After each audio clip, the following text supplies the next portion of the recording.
you grind it up. That's the buds from the plant, okay? And then you take it, and take this thing, and that's what it turns into, right? Okay. You get this ground up. It's just a cigarette roller they sell in the store. Put that little filter in there.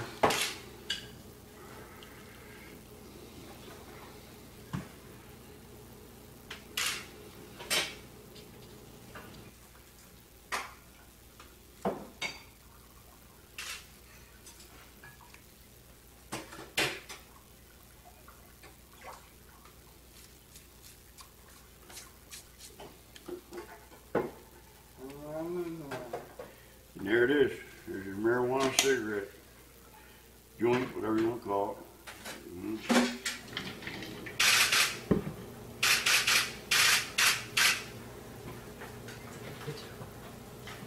Yeah, you do look like happy.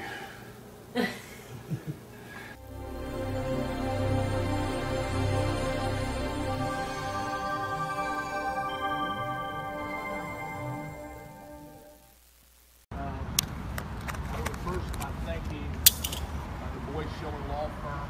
He was very helpful to me in the drafting of the amendment in the first place, along with John Mills and Karen Dyer have been very helpful with me in drafting this lawsuit.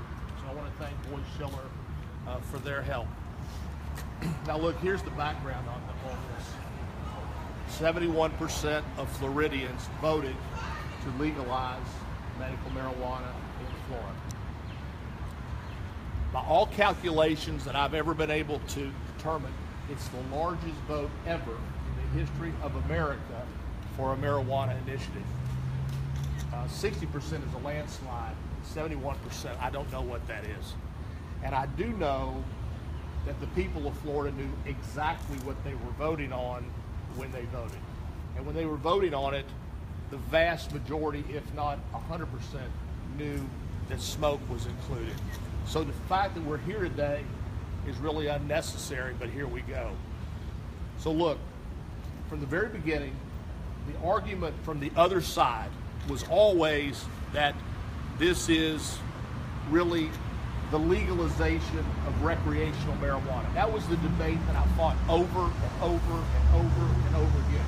And I would say to them, this is not the legalization of recreational marijuana. If that's what I wanted to do, that's what I would have said. This legislator from down south, I don't really know his name, was Ray Rodriguez. Even when this was happening, he goes, this is a backdoor way to legalize recreational marijuana. And I keep saying to this guy, no, it's not. If you want me to do that, we can do that. And I, by the way, I do believe that now, in this environment, that recreational marijuana would pass a constitutional amendment by 60%.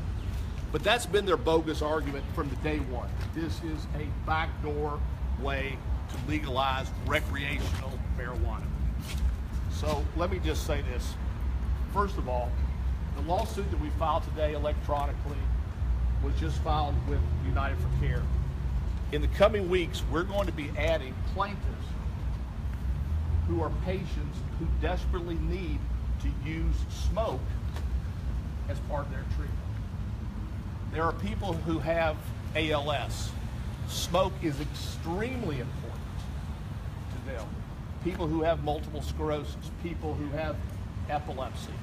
And these patients will be joining this lawsuit. I wanted to go ahead and get this thing rolling now and add the plaintiffs later. So that's first. The next thing to remember is this. The constitutional amendment that we put before the voters defined medical use. And medical use was very clear that a patient and their doctor would determine what's best for them. What's happened here is the statute has decided to redefine medical use. That the Florida legislature, the Ray Rodriguezes of the world, know more about medical care than doctors. And so the statute has placed their judgment in place of doctors and what the constitutional amendment stood for. Now here's a very important part to note. When this thing weaves its way through the courts, people are going to say, well, what was the intent? What was the intent? And when courts go back, they look at what the legislative intent was and what the intent was of the constitutional drafters. And we put together a statement of intent before we filed this with the ballot.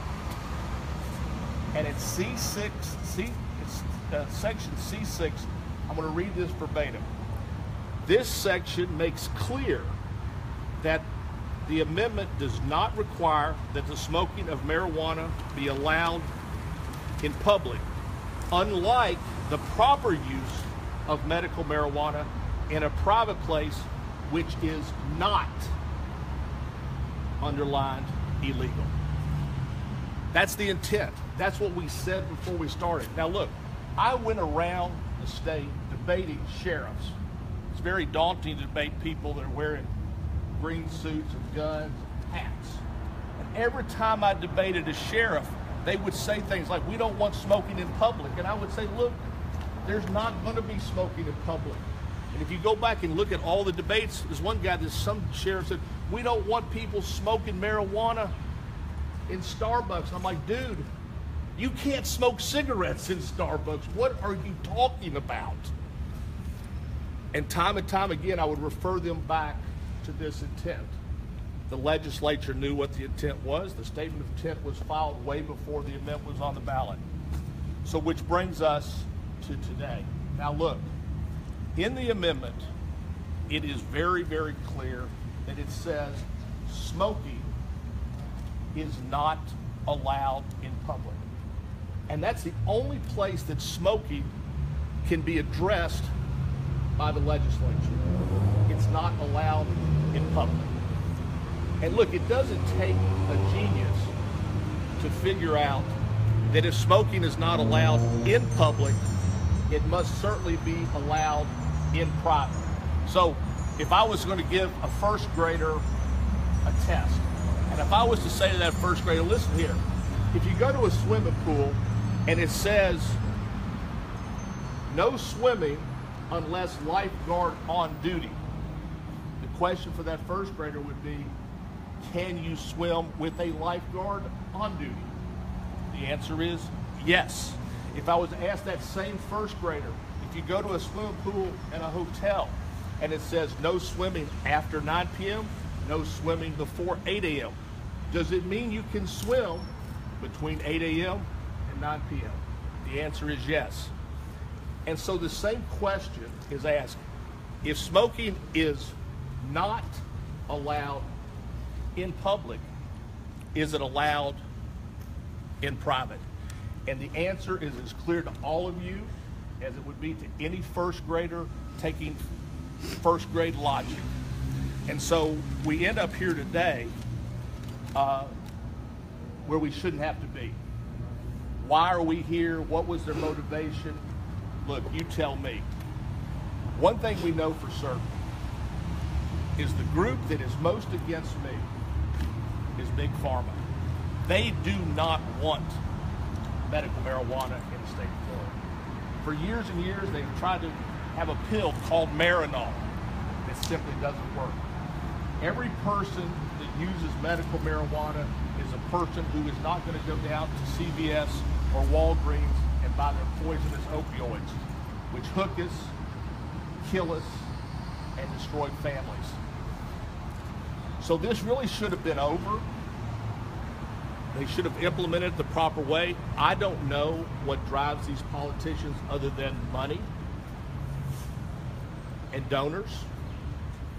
But I feel confident that the work we did in drafting the amendment and the work we've now done in drafting this lawsuit will prevail, and that Logic 101 will make sense, and that all the evidence that we've laid out in our lawsuit and all the public debates we had leading up to this time will make the patients of Florida victorious at the end. So I wanted to come here today to be with you all after we filed it here electronically at 8:30, and we'll now let the courts. It's going to cost the state of Florida money, which it shouldn't. This is a waste of money for the state of Florida, but I started this thing back in 2014, 2013, and this is the last promise I made to the patients of Florida, and I believe promises made are promises that should be kept, and so I'm here today to keep my promise and to finish this deal. Hey, John, you've heard the argument, John, that Ray Rodriguez and House Republicans have made that they're acting not in the interests of the lobbyist community, but in the interests of public health, that smoking is hazardous to patients' health, and they don't want a repeat of the tobacco lawsuits of the 1990s. What do you make of it? Well, there's immunity in the bill. What I make of it is nonsense. Remember this, we're not talking about patients that are walking around well. We're talking about people who have ALS. Listen, we laid out what debilitating illnesses were. This is not about a healthy person buying marijuana and smoking it. The people that we lay out very specifically in the bill are people who have things like ALS, AIDS, cancer, multiple sclerosis. It goes on and on and on. And for Ray Rodriguez to say he's concerned about a cancer patient smoking a few hits of marijuana so that they can kill the nausea is ridiculous. If Ray Rodriguez is so concerned about smoking, then why doesn't he tax cigarettes at $5 a pack? And I'll tell you the reason he doesn't. And I'll tell you the reason he's not concerned about smoking. He's concerned about Ray Rodriguez and campaign contributions from RJR, who I sue successfully all the time because it's an evil corporation engaged in premeditated murder. And the reason Ray Rodriguez doesn't care about people dying from smoke is because his campaign coffers would not be filled with tobacco money. If Ray Rodriguez cares about smoking and protecting the citizens of Florida, you need to tax the hell out of cigarettes. But he doesn't care, and he won't. It is, excuse the pun, a smokescreen. Sir, you mentioned opioids. Do you think that medical marijuana should be allowed for simply chronic pain? Debilitating pain, absolutely. Absolutely. Listen, opioids are now being given to 13-year-olds. People are having orthopedic injuries and are being given opioids. They go to the dentist and they're given opioids. Out in Arizona, if you don't think the opioid industry is not interested in all this, remember this. Out in Arizona, the maker of fentanyl spent $3.5 million to fight off the amendment out in Arizona. This is a great threat to the opioid industry. And think about this fact. Only in the United States and New Zealand are these pill pushers allowed to advertise on TV. People are seeing these ads on TV and they're going to their doctors and asking for opioids. So this is, in every state where we've had medical marijuana, opioid use is down, deaths from opioids goes down. To me, the proof is in the pudding. What's wrong with just vaping it, which doesn't have the carcinogens? There's nothing wrong with that. Listen, you know, my brother, who started all this mess, that's what he does. There is nothing wrong with that. But you're going to find later, as we add plaintiffs, that smoking for some people is actually better for their condition. People who have ALS, people who have epilepsy, they find greater relief with smoking. But listen, do we care if a person, now you understand what ALS is, right? Your body shuts down and you ultimately die with your head on a pillow. That's the end game, Lou Gehrig's disease. Do we give a rat's ass if a person dying from ALS smokes instead of vapes? I don't. And I trust the doctors to figure out what's best for that client, best for that patient, not Ray Rodriguez, who I looked up on the way. He's like a bean counter for a junior college or something. And all of a sudden, Ray Rodriguez is the doctor for the state of Florida? No. If you intended to let's have smoking be part of this, why not spell it out in the amendment itself? I didn't have to. I spelled it out clearly in the letter, in the intent. That's not the force of law. So Well, everything I've done is open the window. Remember all the red herrings where they, in the First Amendment, they said, well, kids are going to be able to go to the doctor and get medicine for this. So there is nothing that I could have done that would prevent them from doing this. There's nothing that I could have done. But I don't think anyone understands or doesn't understand that if smoking is prohibited in public, what does that mean? And I don't think anybody, whether it's a first grader or a circuit judge, is not going to understand that. But So you don't think? And I did spell it out. And I did spell it out in the letter of intent. And C6. Now, did they ever read it? Judges will read it because the intent of legislation, when you go back to Supreme Court opinions, they go back and they look at notes and they look at public hearings and they want to see what people are saying. They want to see what these sheriffs used to say to me. So I didn't need to spell it out. Just to clarify though, you don't think that if you had included language in the amendment that said patients are allowed to smoke this at home, that would have avoided the situation because that what now? we're really trying to do is make sure that people would not, that it would not be against the law. Because remember, it's against the law to smoke marijuana, period. Right, but I don't think you answered my question. I don't understand your My question. question is, if you had said you're not allowed to smoke it in public, and you are allowed to smoke it in private, then couldn't you have avoided the situation that we're in now I don't by being think more so. specific with that language? No, I could have said, you're not allowed to swim before 8 o'clock. I don't think I need to tell people that they are allowed to swim after 8 o'clock. It speaks for itself. Now, if you can't figure that out, I don't know. I can't help them for that. Why do you think they allow vaping and not smoking? Because there's a perception, and not only perception, but this Ray Rodriguez said it, that this is a backdoor way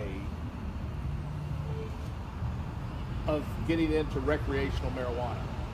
But vaping isn't? Well, first of all, that's a good question. Obviously, you vape, but listen, and you understand. People, these folks over here, they don't understand what vaping is. They don't know. The truth of the matter is, vaping is really probably preferable to people who are engaging in recreational marijuana. That's the whole. That's the kicker. I've got friends who live in other states who walk around with vape pens in their pocket and in their suit jackets. That for young people, they don't want the carcinogens that you're worried about. People who are going to use this recreationally are going to vape, right? You said yes. So I can always spot the vapors in the crowd. But I'll just go. I know you're a smoker. You're a smoker. But yeah, I can spot the smokers too. But I don't like the stereotype. But the irony of it all is they got it all ass backwards. If they really wanted to stop recreational use of marijuana, they would have banned vaping, because that is the back door to recreational marijuana. But what they did, because they don't know the difference between marijuana and LSD and heroin, that they thought that this was their way of stopping people from backdooring the recreational use of marijuana. But all they did in the process was to hurt the patients who need it the most. Now listen, if you're nauseated, you're not going to eat it. So the edibles are out for those who are nauseated, right? You can't eat if you're nauseated. So that leaves only one thing for them to vape. But if this works best for you, and you are on your deathbed, or you are on a bed with debilitating pain, who really cares? So the truth of the matter is, what they did was counter to what they were trying to accomplish, which was the backdooring of recreational marijuana. You know, I've talked to organizers of both Colorado and Washington, and they said the reason that there's recreational marijuana there is because marijuana. Is that a potential here? Mike, that is exactly what I believe. I believe what these folks have done is they have opened the door, they have kicked the door wide open for recreational marijuana use in Florida. I believe, listen, and now, after being through this for 4 years, I 100% support the legal use of recreational marijuana in Florida.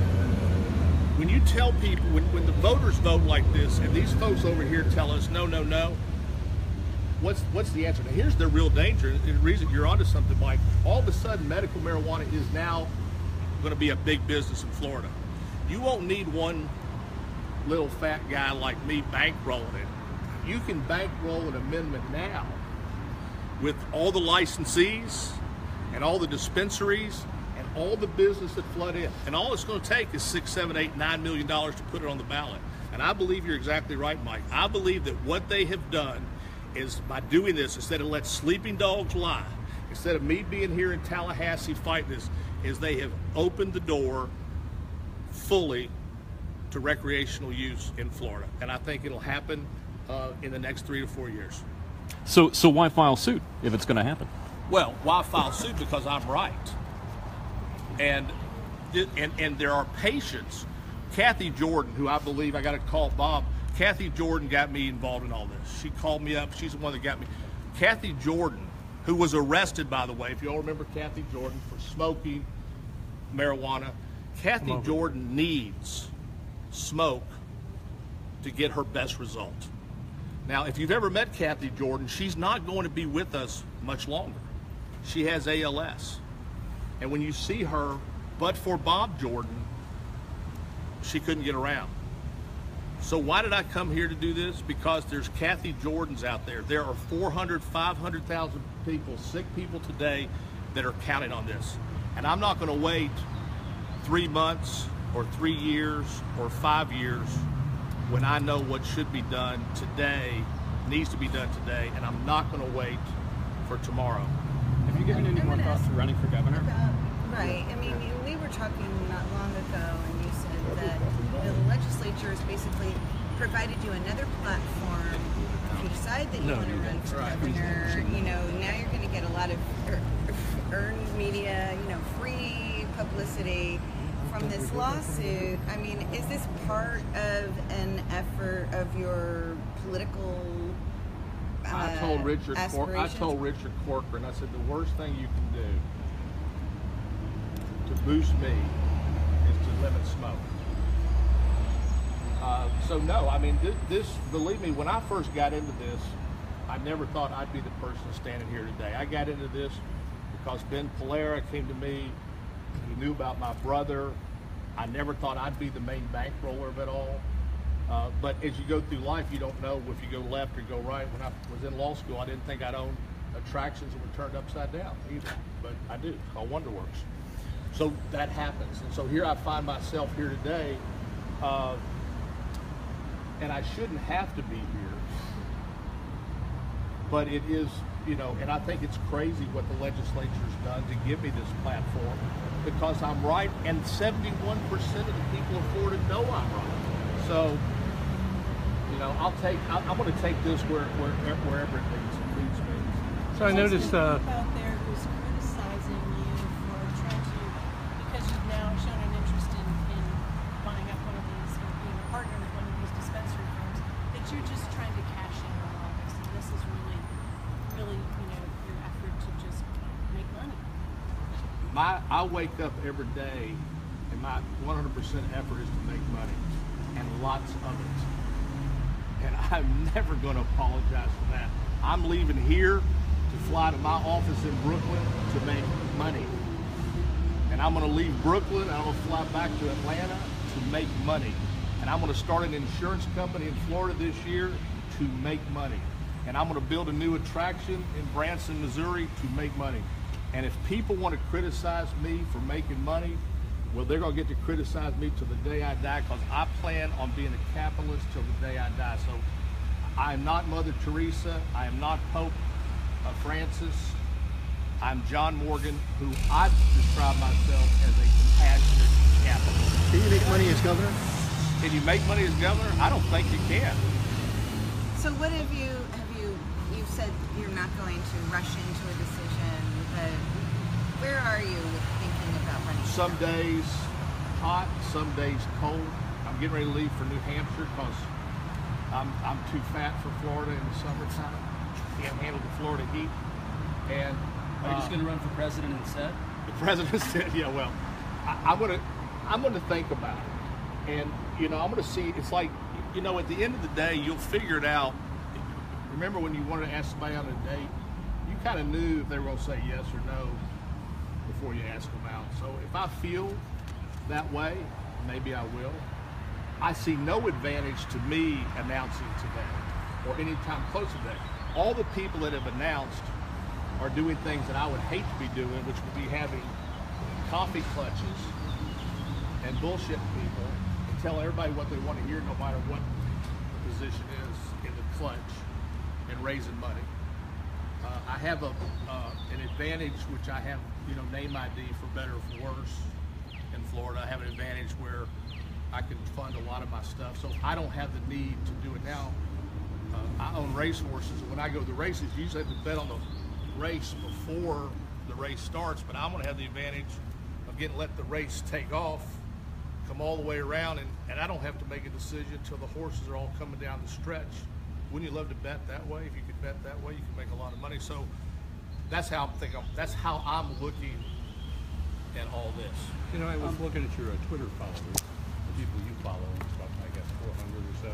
That I follow? Yeah, and you had the 3 Democratic candidates that are in the race now, but I did not see any of the Republican candidates. And your thoughts on why you're following Democrats but not the Republican candidates? I don't know. Do I follow the Republicans, Alex? I don't know. We'll have to check.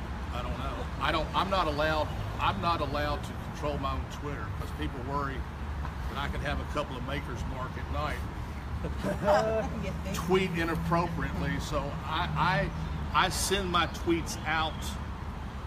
And I think it's better that way. What's the status of the minimum wage amendment? Minimum wage amendment is being drafted.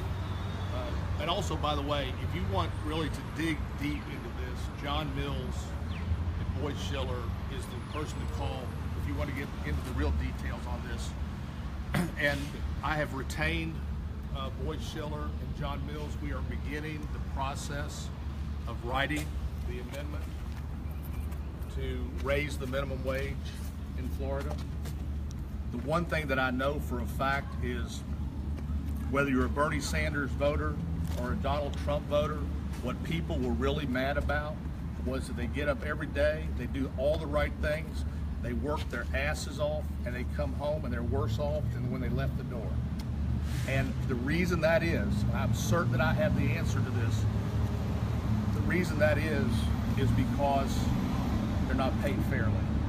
In Orlando, we built a food bank called the Morgan Hunger Relief Center at Second Harvest Food Bank. We feed 250,000 people a month. The people who come there are not homeless, it's the working poor. It's people who are in uniforms coming from Winn-Dixie and Walmart and service stations and service trucks to basically ask for free food. And that's wrong. In some other states that it's one question, I don't know what the amount is that you're asking. I haven't decided the amount. I got to figure out what I think will pass. Some other states that have had these initiatives passed have seen jobs actually shrivel because of people are laying people off, small businesses because they can't afford the salaries for these folks. Well, I don't buy that at all. Mary Ellen and we've had a conversation about this. Look, there's a new study out in Seattle that basically says that what happened was in Seattle that they reduced the work hours of the employees. Now, let me ask you a question. Would you rather work for 40 hours a week for $300 or 30 hours a week for $300? I'd rather work for 30 hours a week for $300 and go get a part-time job to supplement. So when I look at that conversation we had, when I look at the Seattle deal, you know, what's going on in America really is we have slave labor, and some people tell me don't use that word, but we have slave labor in terms of undocumented workers. 13 to 14 million people are really living in slave labor. They are paid under the table. They have to buy food from the canteen. Sometimes they owe more to the agriculture people than they made all week. Then we come back to sub-slave labor, where people are working for $7, $8 an hour, paying taxes. There's nothing left over. And so my response to this is rising tides lift all boats. Some people will say, well, the fast food industry is going to start getting robots. They're going to get robots anyway. I mean, if anybody thinks that not raising the minimum wage is going to stop robots from coming, just go to General Motors and Chrysler and Hyundai and every car manufacturer in the world and find the robots. Robots are here. So I think this is the solution. I'm as convinced of it as anything. I'm going to put my money in it again, and I believe it will pass overwhelmingly. I got to make sure when I do it that I can do it in a way that entry-level workers, high school workers, college workers, maybe there's a different wage for them, because I don't want to lump them all in one basket. But for the breadwinners who are out there supporting families and supporting themselves, they've got to make $13, $14, $15 an hour. That'd be for the 2020 ballot? 2020 ballot. I'm going to start collecting signatures now. I want to get it to the Supreme Court early next year. You know, I learned a lot of lessons in this process. I know how to run. You know, I may spend the rest of my life doing ballot initiatives and just every 2 years pick off somebody else's problem. But I learned a lot. I know how to do it. And I know that a presidential election year is a lot better for me, for this, than an off-year election. Can I ask you about zoning?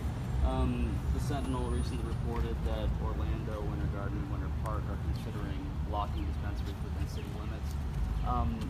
I don't know to what extent you're hearing that happening elsewhere in the state, but does it make you nervous? It doesn't make me nervous at all, because this is, again, when I was telling people that smoking would not be allowed in public places, I also told people that there would be zoning regulations.